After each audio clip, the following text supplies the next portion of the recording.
Hello comrades, it's the Finnish Bolshevik. Today we will be continuing to study Lenin's left-wing communism and infantile disorder. Now let's move to the third chapter, the principal stages in the history of Bolshevism. Lenin has divided these into 6 different periods. First, the years of preparation for revolution, so from 1903 to 5. The years of revolution, 1905 to 1907. After that revolution failed, there were the years of reaction, from 1907 to 1910. Then the years of revival, so from 1910 to 1914. The First Imperialist World War, 1914 to 1917. And after that, 1917 to 20, when the Bolsheviks achieved victory, and basically time since the October Revolution to the writing of this book. So now let's look at these a little bit more closely. Quote, the years of preparation for revolution, 1903 to 05. The approach of a great storm was sensed everywhere. All classes were in a state of ferment and preparation. Abroad, the press of political exiles discussed the theoretical aspects of all the fundamental problems of the revolution. Representatives of the 3 main classes, of the 3 main political trends, the liberal bourgeoisie, the petty bourgeois democratic, concealed behind social democrat and social revolutionary labels, and the proletarian revolutionary, anticipated and prepared the impending open class struggle by waging a most bitter struggle on issues of program and tactics. So during the 2 years leading up to the 1905 revolution, all the main political points of the revolutionary movement were debated. They were seen as the burning questions of the time, so everybody was debating them. And basically 3 different lines emerged. The line of the liberal bourgeoisie, the line of the petty bourgeoisie, which included all the revisionists and opportunists, and then the line of the revolutionary proletariat, so mainly the Bolsheviks. Remember, the 1905 revolution was a bourgeois democratic revolution. So that means it was a revolution to overthrow the feudal aristocracy, to overthrow the monarchy, and to create a capitalist republic where the proletariat could then effectively struggle against the bourgeoisie. The country would be industrialized and modernized, and from there you could go to have a socialist revolution. During this time, the goal of the capitalists, of course, was to become the ruling class and take the place of the feudalists, while the goal of the proletariat was to win all possible political liberties, win as many political rights as possible, improve their economic situation. And that was important because during the Tsarist system, socialist parties were outlawed. It was really difficult to unionize or do any effective class struggle. It was always stifled by the Tsarist police state. The situation took on a slightly different aspect when it turned out that the petty bourgeoisie and the proletariat were actually very revolutionary and the bourgeoisie was very reactionary. That was something a little new. In the past, in the French Revolution, the bourgeoisie was very revolutionary and the masses supported them. So there was a bourgeois revolution against feudalism and against the monarchy and yada yada. Of course, there was the Napoleonic counter-revolution and all that, but let's not get into that.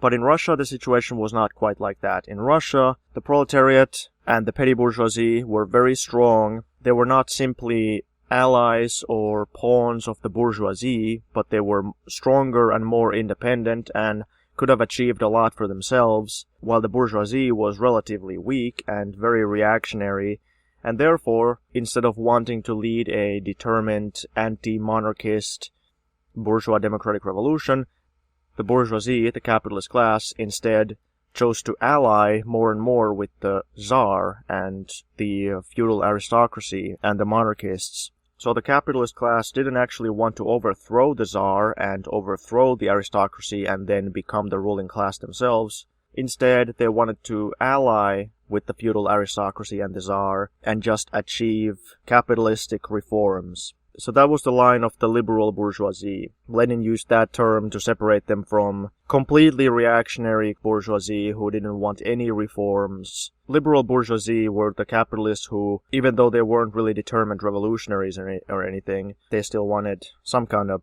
reforms and development. The line of the revolutionary proletariat, represented by the Bolsheviks, was to overthrow the Tsar and create a constitutional republic. Between these were the petty bourgeois democrats. And this is a very broad category of people because the petty bourgeoisie itself is an extremely broad class. Well, this group was of course led by petty bourgeois intellectuals, but their main social base were the peasants and shopkeepers. And that line was of course represented by the so-called socialist revolutionaries or social revolutionaries. They were often just called SRs. They were a party and a movement which continued in the Narodnik trend. So they were utopian socialists, and their vision of socialism was some kind of agrarian, each village would be like a little agrarian collective. There wouldn't be collective farms or anything. It would more be going back to the old system before capitalism, where basically each village owned their land together and then they allotted land for the use of each family. The village would have a meeting and then they would decide, okay, this year your family gets this amount of land, this year your family gets that amount of land, and they would divide it like that. Various opportunists who split from Marxism, like the economists, who wanted the bourgeoisie to lead the revolution and wanted workers to only focus on economic issues, like the liquidators and Mensheviks and all those people. They were all people following this petty bourgeois democrat line. So the three main lines, the line of the reformist capitalists, the line of the revisionist, utopian, opportunist and reformist socialists and revolutionaries, and then thirdly, the revolutionary proletarian line. These three tendencies emerged and debated their positions leading up to the revolution. Quote, "The years of revolution, 1905 to 07. All classes came out into the open.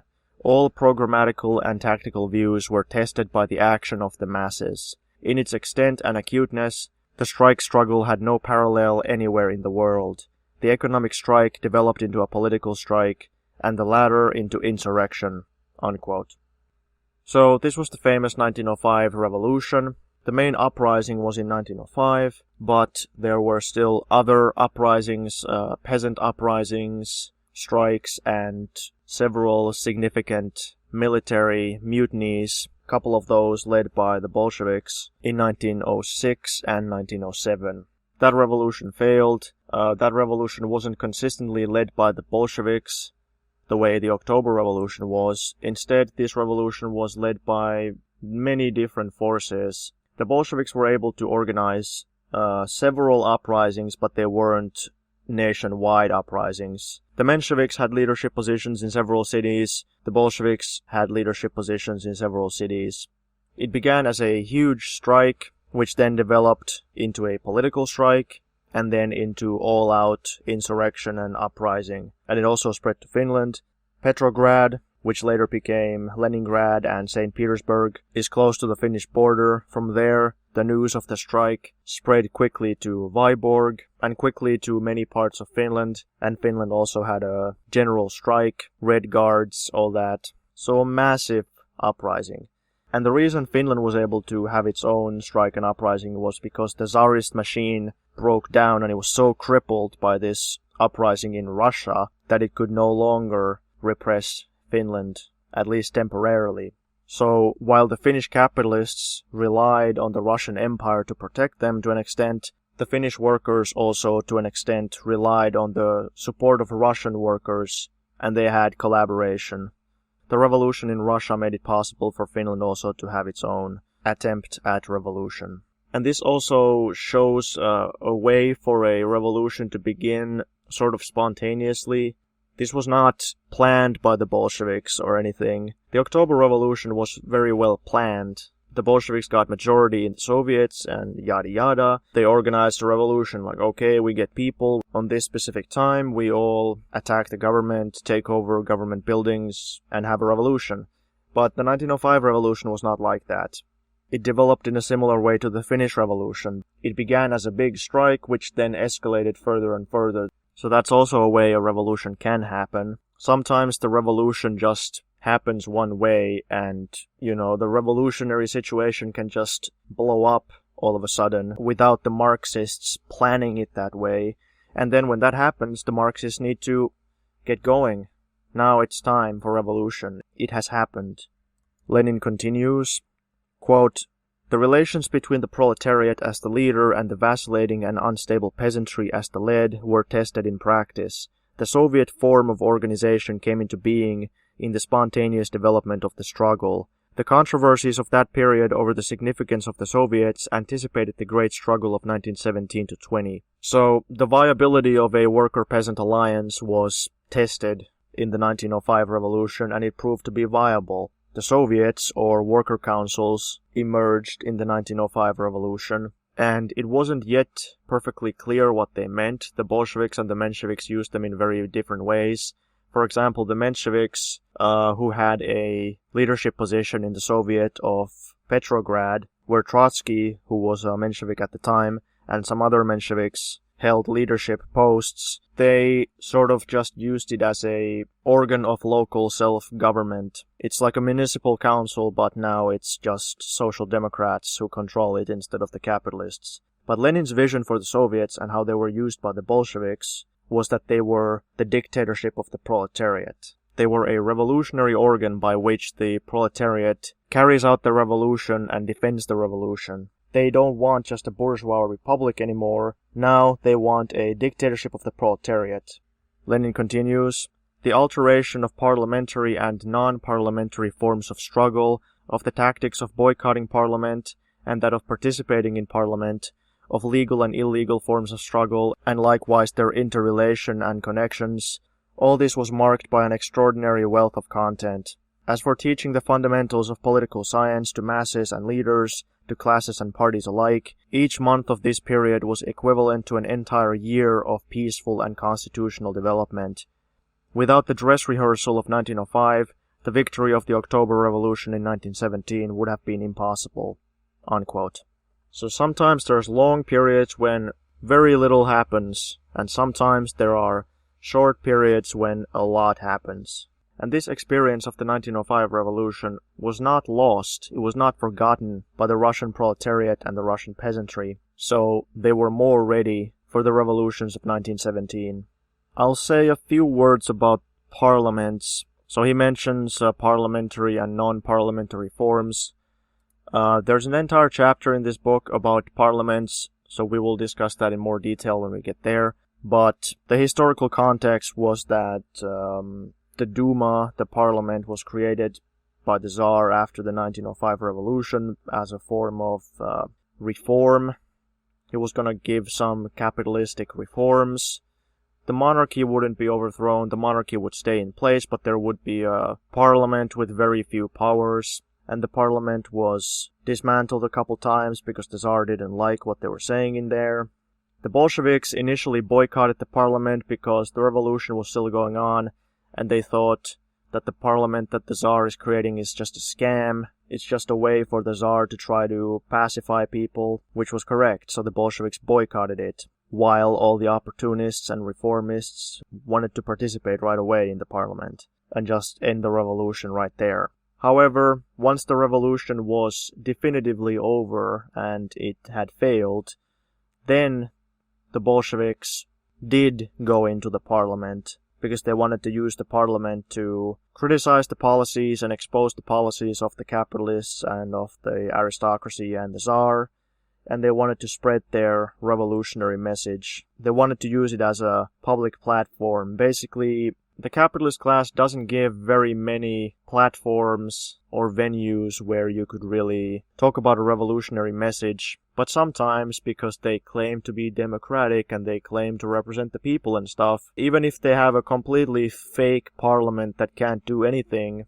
well, they're claiming it's democratic, so they have to let you in there, and then you can get in there and you can spread the revolutionary message. You can use the platform and the apparatus of the Tsarist government or of the capitalist government, what have you, against them. Of course, many times the Bolshevik parliament deputies were arrested or kicked out of there, but they still tried to use that. So they learned valuable experience of boycotting parliaments and also of joining in parliaments. Quote, "The years of reaction, 1907 to 10. Tsarism was victorious. All the revolutionary and opposition parties were smashed. Depression, demoralization, splits, discord, defection, and pornography took the place of politics. There was an ever greater drift towards philosophical idealism. Mysticism became the garb of counter-revolutionary sentiments. At the same time, however, it was this great defeat that taught the revolutionary parties and the revolutionary class a real and very useful lesson, a lesson in historical dialectics, a lesson in an understanding of the political struggle, and in the art and science of waging that struggle. It is at moments of need that one learns who one's friends are. Defeated armies learn their lessons." Unquote. We can learn a lot from this because we are living in a time of reaction ourselves.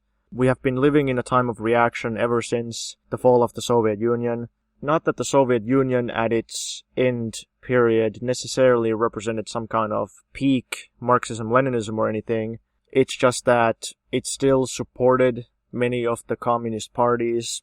And even if those communist parties were flawed, and even if the Soviet Union itself was revisionist, when they fell, it still collapsed the left and crippled the left. And it became this massive argument against communism. People began using that as definitive proof that Marxism can't work. Even though that's fallacious, many people still thought that.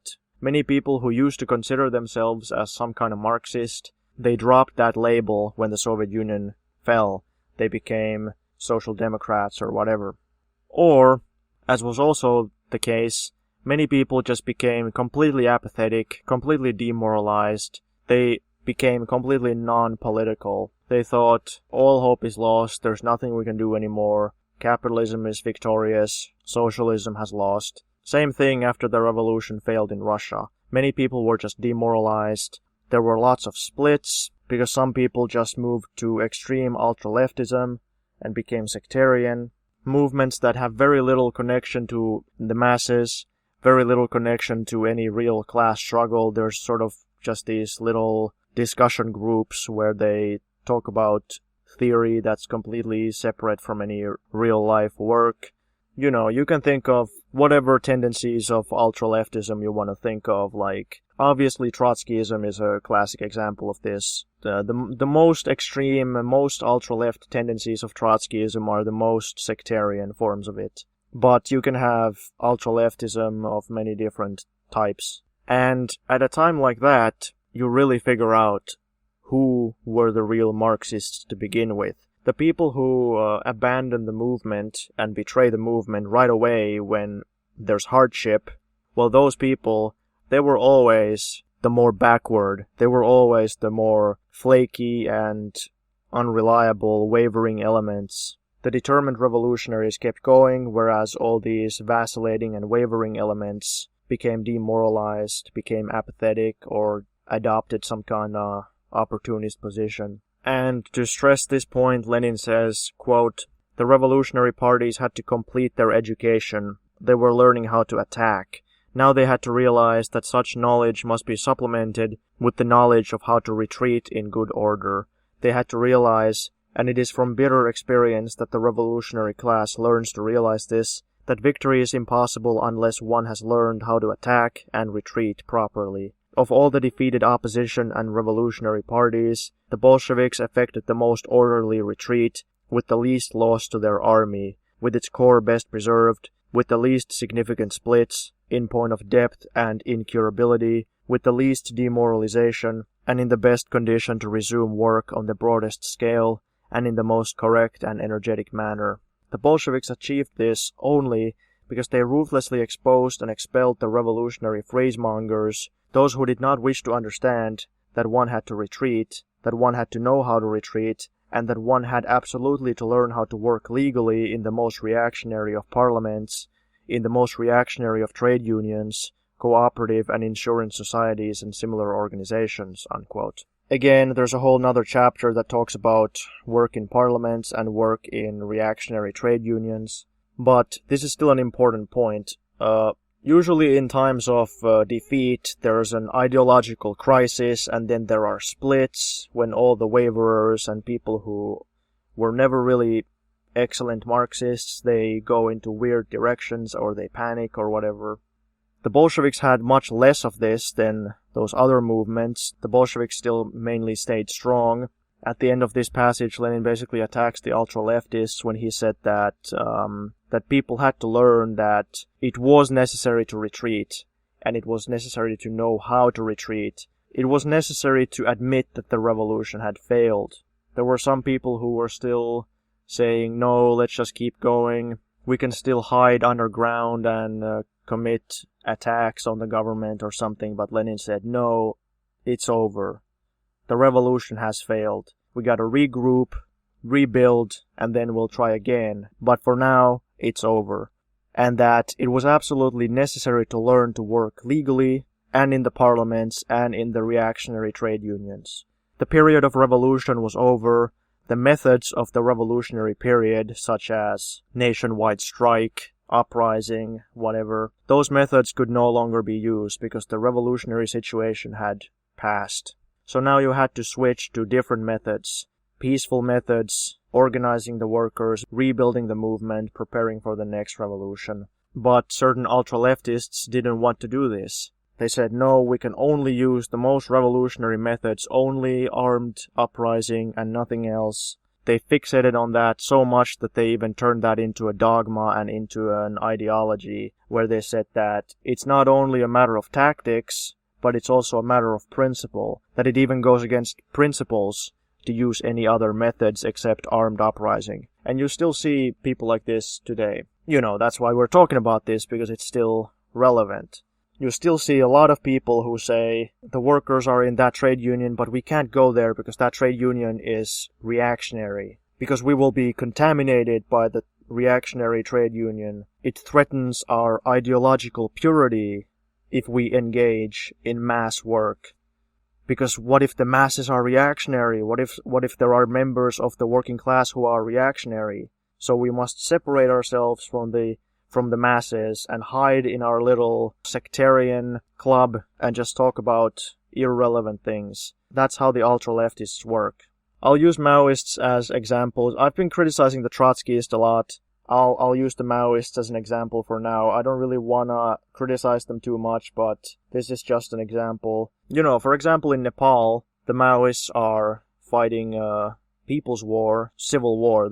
They're engaged in an armed uprising against the government, which I think is the right thing to do in those conditions. It's correct for them to do that over there. But I think if someone suggested that, for example, in the US, you should only use methods of armed violence and nothing else, then that would be simply ultra-leftism. Now, I'm not saying that the Maoists would necessarily do this, but if someone was to say, we can't do trade union work, we can't do anything like that, we can't be in peaceful or legal political demonstrations or in trade unions, we can only use guns, well, that would be an example of just ultra-leftism. Unless, of course, it was a period of civil war. In the period of civil war, guns are for war. So in war, you use guns. Lenin continues, quote, the years of revival, 1910 to 1914. At first, progress was incredibly slow, then following the Lena events of 1912, it became somewhat more rapid. So there was a massacre in the Lena gold mines. The workers were striking, I think, so the government sent the military to kill them all. He continues, overcoming unprecedented difficulties, the Bolsheviks thrust back the Mensheviks, whose role as bourgeois agents in the working class movement was clearly realized by the entire bourgeoisie after 1905, and whom the bourgeoisie therefore supported in 1,000 ways against the Bolsheviks.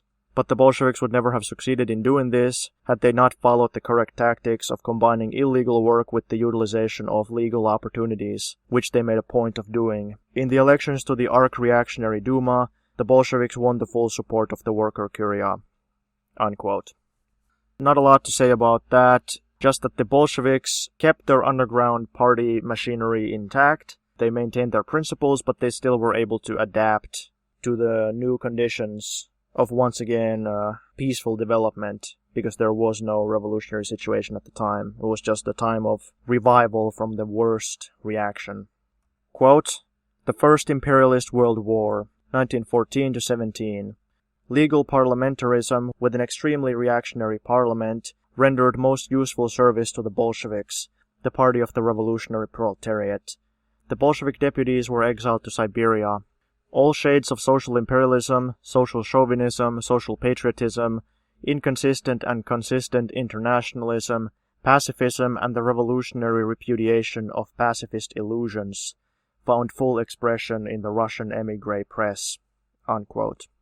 So, during the war, the Bolsheviks were in the parliament still, and they used the parliament to argue against the war, and this was incredibly useful for them. They were basically the only party who was consistently against the war. Eventually they were repressed by the government for doing that. He introduces a bunch of terms: social imperialism, social chauvinism, and social patriotism. Social imperialism in this context just means that people who claim to be leftists or claim to be socialists or what have you, social democrats, they were defending the interests of Russian imperialism in the First World War. Social chauvinism, they were defending basically Russian subjugation of minorities. And social patriotism, that was also called defensism a lot of times. They were leftists, but they were trying to use this kind of patriotic rhetoric, and they were saying that we have to be in the First World War because we're defending ourselves. That was the position of most Mensheviks, that was the position of most SRs and the Trudoviks. They were advocating this defensism. They were trying to cast the World War in a positive light, that Russia is doing something good.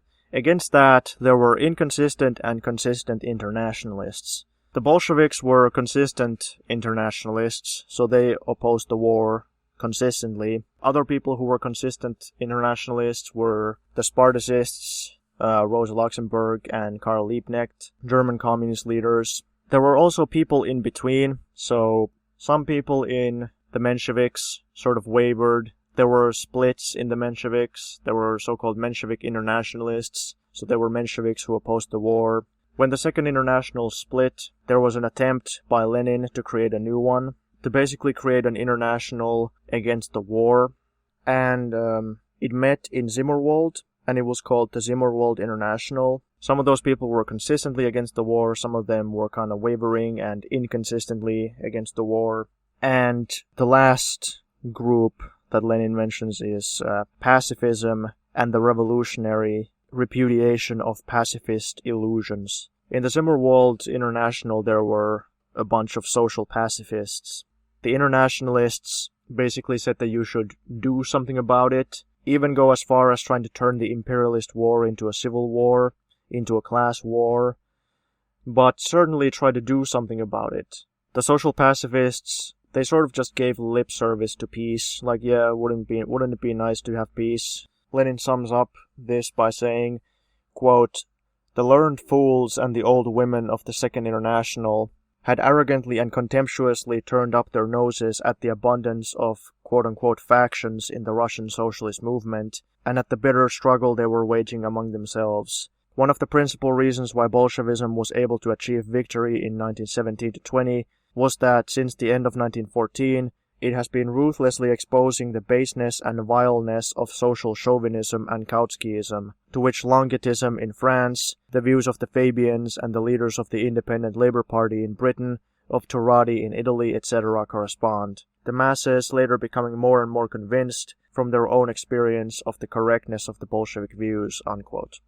In the Western social democratic parties, or in the Western Marxist parties, there was never really a split between revolutionary Marxists and reformist opportunists. The split only happened when revolution happened, or when the First World War happened. So in Germany, they had a huge party, but then when the First World War happened, and when the revolution happened, then it turned out that this party that had always called itself revolutionary was not revolutionary at all, and it actually split. That's when it split, so the Spartacists, who later became the German Communist Party, they split from the opportunists, and the opportunists then repressed them with violence and repressed the revolution. In Finland, it was somewhat similar. The split happened during the revolution, and then the right-wing reformists and revisionists allied with the capitalists and got control of the Finnish Social Democratic Party. whereas the leftists, revolutionary Marxists, founded the Communist Party. But in Russia, this split had happened way earlier, and maybe to the opportunists of the Second International, this just seemed like pointless factionalism, but it wasn't pointless factionalism, because as it turned out, the Bolsheviks were real revolutionaries and these other people were not. The split was inevitable. It happened in other countries too, but in Russia it happened earlier, and because of that they were ready. Quote, "The Second Revolution in Russia, February to October 1917. Tsarism's senility and obsoleteness had, with the aid of the blows and hardships of a most agonizing war, created an incredibly destructive force directed against it. Within a few days, Russia was transformed into a democratic bourgeois republic. In a few weeks, the Mensheviks and socialist revolutionaries thoroughly assimilated all the methods and manners, the arguments and sophistries of the European heroes of the Second International, of the ministerialists and other opportunist riffraff. All this seems to us, and indeed is, a dreary repetition, a reiteration of an old familiar refrain. We have already witnessed all this in the instance of the Mensheviks. As history would have it, the opportunists of a backward country became the forerunners of the opportunists in a number of advanced countries." Unquote. When the Mensheviks, the SRs, and whatever got in power, did they change the policies? No. They didn't take a firm stance, so they couldn't create land reform, because they would have had to go against the landlords. They didn't impose control over the economy to prevent economic disaster, because they would have had to go against the capitalists and the profiteers. They didn't end Russia's involvement in the imperialist war. So, because they didn't go against the capitalists, they had to go against the masses. The masses turned against them. Well, what did these opportunists have to do then? What did the Mensheviks and the Trudoviks and the SRs, what did they have to do? They had to ally more and more with the capitalists. And that was their downfall. Then came the October Revolution, and they were overthrown. That's all for today. Thank you so much for watching. Don't forget to like and subscribe. In the description you'll find links to my social media and my Patreon, and I will see you guys next time. Take care.